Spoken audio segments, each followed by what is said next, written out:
Okay, mathematicians, welcome back. So for today's number sense routine, we are going to sort of do a version of Guess My Number, but it's going to be different because instead of doing a choral chant where we have a whole bunch of numbers and then you ask me questions to try and figure out the right one, we're going to be thinking about what specific number is missing from a number sentence. Do you think you're ready to try that with me? Great. I'm going to give you also a tip. If you do this work, if you practice this work at home, it's going to make the word problem from last week and this week so much easier to understand because it's going to help you warm up your thinking to try and make connections and understand a little bit better what the problems are asking you to do. So ready? We're going to start with a warm-up. So a pretty easy number sentence that I think all of you are going to get right away. Let's try 2 and something equals 5. Can I give you a few seconds? Okay, let's come back together. So I'm thinking most of you were able to do this in your head right away and figure out that the missing number in that box was 3. I'm thinking, or I'm making the prediction that a lot of you were able to do that really easily because you've been practicing your number facts at home since kindergarten. And that number sentence, 2 plus 3 equals 5, is something that we've been kind of drilling in your heads since kindergarten, well into first grade, because this is a pretty important number sentence to have in our pocket.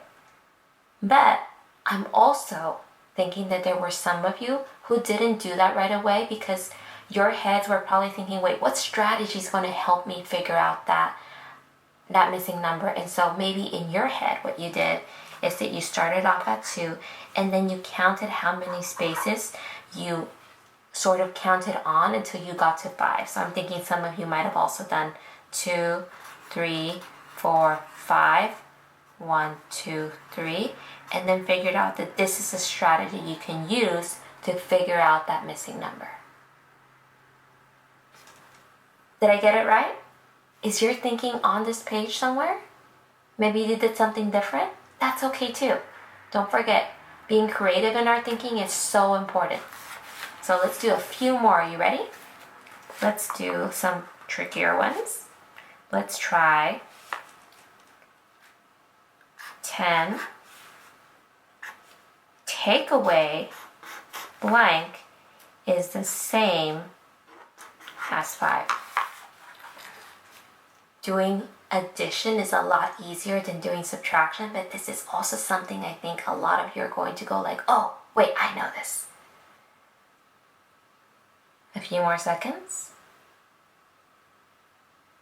Okay, let's come back together. So mathematicians, what did you get? What is it? That's right, 5. And I'm making the prediction that a lot of you were able to do this in multiple ways. I'm thinking some of you might have known it because you know your number facts.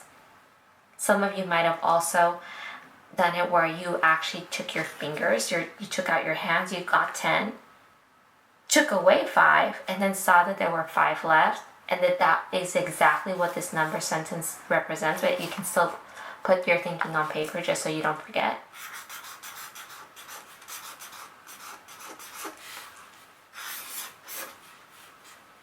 But I'm also thinking that some of you might have actually done something similar from up here, except you went backwards. So you started off at 10, but then you went backwards until you got to 5. So 10, 9, 8, 7, 6, 5. And then you counted how many spaces? 1, 2, 3, 4, 5, and saw that that made sense with your number sentence. So that might have been 3 possible ways that you could have done this, but there are still so many other strategies that you might have used. If you are a lucky mathematician at home who has manipulatives, like circles or marbles or even beans that you're using at home, you can pull those out right now and have them next to you, because having those, seeing it on paper, playing with those manipulators can actually make this process a lot easier. So are you ready for another one? We'll do 2 more. Ready? Let's try blank plus 11 leads to 12. Can we read that together one more time? Blank and 11 leads to 12. Give you a few more seconds. Okay, come back together. So what's the answer, mathematicians? What's the missing number in the box? That's right, 1. Great job. So again, this is a number sentence right here that I'm thinking some of you might have done in different ways. I'm thinking the first way might have just been that you started at 1, kind of like what we have right here. But instead of starting with the bigger number, which I'm thinking is another thing that some of you might have done, you started with the small number 1 and you counted up until you got to 12. So 1, 2, 3, 4, 5, 6, 7, 8, 9, 10, 11, 12. Counted your spaces. 1, 2, 3, 4, 5, 6, 7, 8, 9, 10, 11. Saw that this all made sense, and so that the missing number right here would be 1. Did I get your thinking? Okay, so I'm also thinking that some of you might have actually started at 11 and found out to see how many spaces you went up until you got to 12, which was pretty simple. 1, right? We see 1 space here, and then over here there was just 1 space missing. So some of you might have noticed that you can do this number sentence by starting with the bigger number, so that you had to actually do less work or less counting up. And then there are also some of you who might have, used a number fact. You might have said, wait, 11, I can break that down into 10 and 1. Saw that 1, but then also remembered that you had to figure out that missing number to make 12, right? We were still thinking about that 12. And if you saw that 10, and if you looked at that 12, wait, there's also a 10 within that 12, right?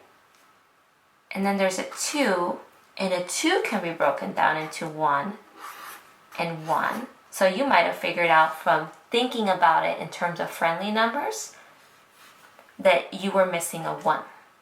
Now, I'm pretty sure that none of you did it this way, but just in case, I thought that I would represent your thinking anyways, because a lot of you have been working so hard at home in terms of using your friendly numbers that maybe there are a couple of you who did do it this way, and I wanted to make sure to try and represent as much of your thinking as I could on paper. Okay, so that was 1. We still have space for 1 more. Ready? So let's do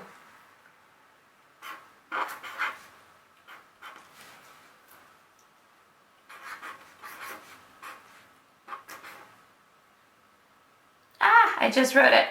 I'm gonna scratch that. I'm gonna come up with a different one in my head. I had it right here, but you can't see. I have my post-its right here of the work that I'm trying to do, and I wanted to make. Anyways, I digress. So Ms. Juarez messed up. Ms. Juarez makes a lot of mistakes. My students know this very well, but it's okay to make mistakes. We just kind of go with them.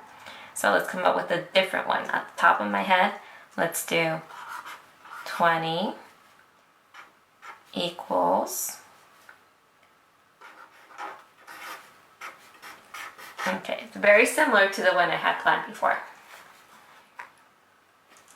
Okay, I'll give you a few more seconds. Okay, so what's the answer, mathematicians? That's right, 10. So, again, there are lots of ways that some of you could have done this. I'm pretty sure, though, that a lot of you use your knowledge of tens to solve this number sentence and find out what number's in that box. So I'm thinking a lot of you might have done something like this where you saw 10, 10, and 10. Know that 30, so 10, 20, 30, if you took something away to make 20, you might have said, wait, I can make 20. Let's figure out how I can make 20 with those 10s. So you might have put two 10s together to get 20, and then saw that that was probably what you needed to put in that box to make this number sentence true. Did any of you do it that way?